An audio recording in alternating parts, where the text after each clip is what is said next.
A disquiet is brewing in government between President William Ruto's appointees from Central Region and those from his Rift Valley home turf over control of plum government offices and resources. The latest being the supremacy battle between Water Cabinet Secretary Alice Wahome and her PS Kiprono Rono, which has now escalated to the Chief of Staff Felix Koskei.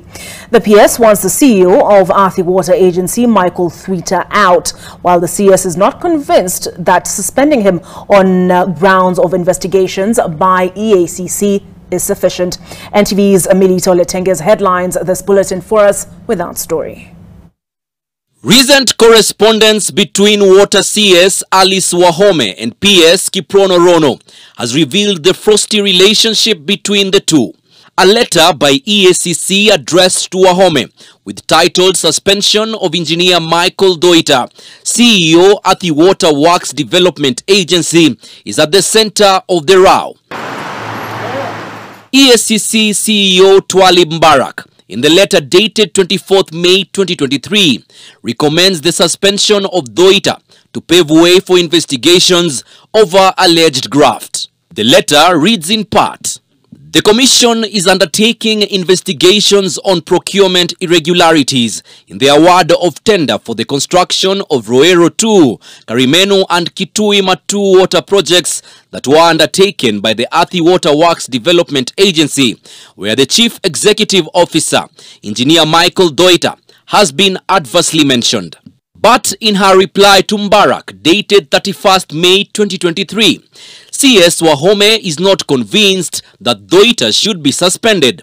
Her response reads in part, "The subject matter should be investigations into procurement irregularities in the award of tender of the projects mentioned in your said letter, and not suspension as referenced.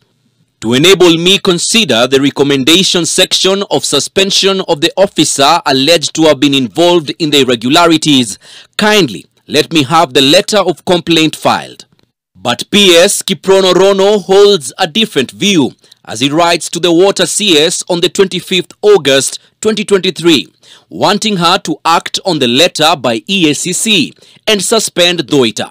Kiprono's letter reads in part, "The allegations border on corruption malpractices and request by Ethics and Anti-Corruption Commission EACC on the Chief Executive Officer to step aside to allow investigations to be conducted, calls for cooperation and facilitation from the ministry leadership."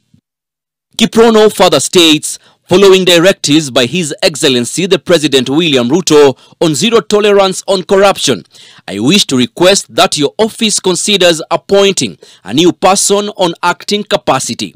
The letter is copied to the Chief of Staff Felix Koskei, EACC CEO Twalib Mbarak.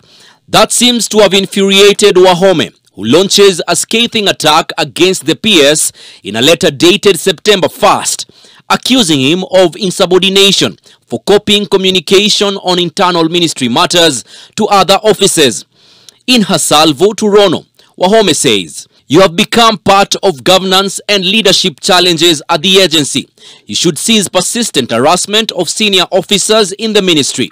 The back and forth exposes the tension in leadership between the CS Alice Wahome and PS Kiprono Rono, with the CS seemingly protecting Doita.